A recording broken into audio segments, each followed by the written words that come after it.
Chad era in piena guerra civile, eravamo entrati la settimana dopo che avevano ammazzato l'allora presidente Tombolbaye. Avete attraversato territori al tempo dove c'erano almeno 7-8 guerre civili in corso, a spanne così, no? Sì. Storico, si poteva. C'era, diciamo, quella che chiamiamo zona di rispetto nei confronti dell'altro.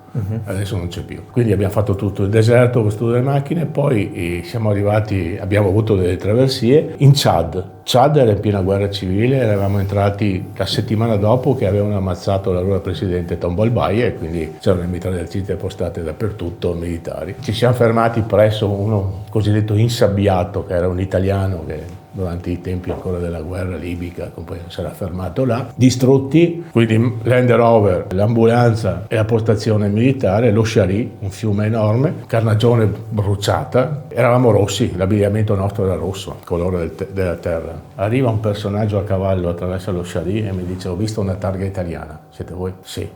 Venite alle 6:30 a casa mia questa sera. Che succede? Rogni ancora.